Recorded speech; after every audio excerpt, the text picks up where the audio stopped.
ప్రాజెక్టుల నీళ్లపై కాంగ్రెస్ బీఆర్ఎస్ మధ్య మాటల యుద్ధం కొనసాగుతోంది. నిన్న కన్నెపల్లి పంప్ హౌస్ సందర్శనకు వెళ్లిన బీఆర్ఎస్ నేతలపై విమర్శలు గుప్పించారు మంత్రి ఉత్తమ్ కుమార్ రెడ్డి. బీఆర్ఎస్ పాలనలో నాణ్యత లేని ప్రాజెక్టులు కట్టారని, అందుకే ఇప్పుడు అక్కడి నుంచి నీళ్లు తీసుకోలేకపోతున్నామని ఆరోపించారు. అన్నారం సుందిళ్లలో నీళ్లు నిల్వ చేస్తే ప్రమాదమన్నారు. అలా చేస్తే భద్రాచలం సహా 44 ఊళ్లు కొట్టుకుపోతాయని ఆందోళన వ్యక్తం చేశారు. వచ్చే ఏడాది నాటికి కాళేశ్వరం రిపేర్లన్నీ కూడా పూర్తి చేస్తామని తెలిపారు.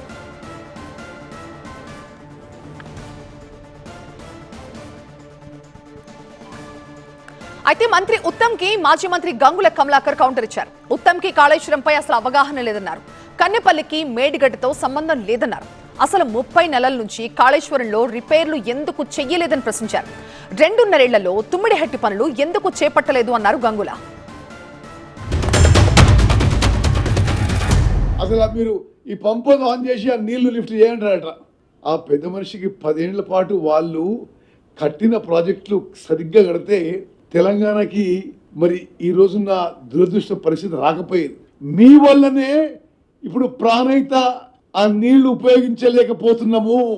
మీరు చేసిన తప్పిదాల వల్ల, మీరు చేసిన ఘోర తప్పిదాల వల్లనే ఈరోజు మేడిగడ్డ, అన్నారం, సుందిర్ల బ్యారేజీలు ఉపయోగం లేకుండా పోయినాయి. 100% ఉత్తమ్ కుమార్ అవగాహన లేదు. కన్నెపల్లికున్న మేడిగడ్డ సంబంధం లేదు. మేడిగడ్డల పిల్లర్లకు కూలినా కూలకపోయినా ప్రాబ్లం లేదు. కన్నెపల్లి కంటే you have sufficient water. Kannepalli motor launch చేయండి, మీకు మా మిడ్ మానేరు వెళ్ళండి నింపు. అదే మా ప్రధాన డిమాండ్. 3 బ్యారేజీలు కూడా గేట్లు పైకెత్తి allow free flow of the river అని చెప్పి వాళ్ళు చెప్తే మరి కొద్దిగా కల్వకుంట్ల తారక రామారావు గారి కంటే కొంత వాళ్ళకి ఎక్కువ నాలెడ్జ్ ఉందని మేము అనుకుంటున్నాం. ఈ నేషనల్ డ్యామ్ సేఫ్టీ అథారిటీ వాళ్ళకి 100% కేటీఆర్ తెలుసు. ఆ డిజైన్ చేసినప్పటి నుంచి మేము ఉన్నాం కాబట్టి మాకు తెలుసు. ఉత్తమ్ గడ్డ తెలియదు ఏమని ఇచ్చింది. ఎక్కడ కూడా నీళ్ళు నింపద్దని ఎక్కడ చెప్పలేక నేషనల్ డ్యామ్ సేఫ్టీ ఆ పేపర్ చూపించమని చెప్పు. వీళ్ళంట ప్రొపగండా ఇస్తున్నారు.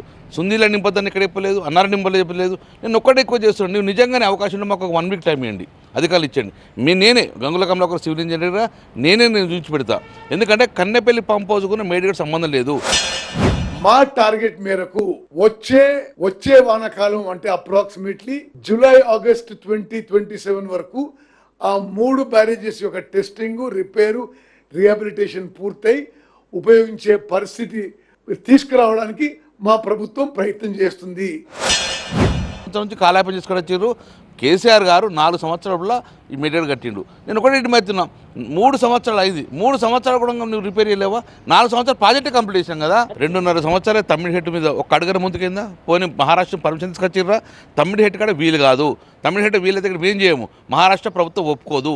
తమ్మిడిహెట్టు నుంచి 3 సంవత్సరాలు అనబట్టి ఒక ఇటు కూడా ఎందుకు పెట్టలేదు? తమ్మిడి టెండర్ పిలిచినావా? పర్మిషన్లు వచ్చినాయా? మేడిగడ్డ, అన్నారం, సుందిళ్లలో నీళ్లు నింపితే ప్రమాదమన్నారు మంత్రి ఉత్తమ్. ఆయన కామెంట్స్ కి కౌంటర్ ఇచ్చారు మాజీ ఎంపీ వినోద్. మేడిగడ్డ బ్యారేజ్ కూలిపోతే కింద 44 ఊర్లు కొట్టుకపోతాయి. భద్రాచలం టౌన్ కొట్టుకపోతుంది, భద్రాచలం గుడి కొట్టుకపోతుంది. అందుకోసమే 3 బ్యారేజీలు కూడా గేట్లు పైకెత్తి allow free flow of the river అని చెప్పి వాళ్ళు చెప్తే మరి కొద్దిగా కల్వకుంట్ల తారక రామారావు గారి కంటే కొంత వాళ్ళకి ఎక్కువ నాలెడ్జ్ ఉందని మేము అనుకుంటున్నాం. ఈ నేషనల్ డ్యామ్ సేఫ్టీ అథారిటీ వాళ్ళకి ఎవడు చెప్పండి నేను భద్రాచలం కొట్టుకపోతుందని? రేవంత్ రెడ్డి చెప్పిండా? ఎవడు చెప్పాడు భద్రాచలం కొట్టుకపోతుందా?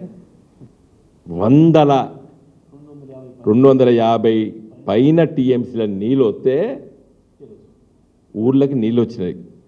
ఈ అన్నారం సుందిల నిలుపుదలనే ఒకటి 10 టీఎంసీలు, ఒకటి 8 టీఎంసీలు. 2 నువ్వు అన్నట్టు దురదృష్టవశాత్తు జరిగినా ఇవాళ పోతాయి. ఇంతకు జగదీష్ రెడ్డి గారు చెప్పారు 1,00,000 క్యూసెక్లు ఇవాళ పోతాయి.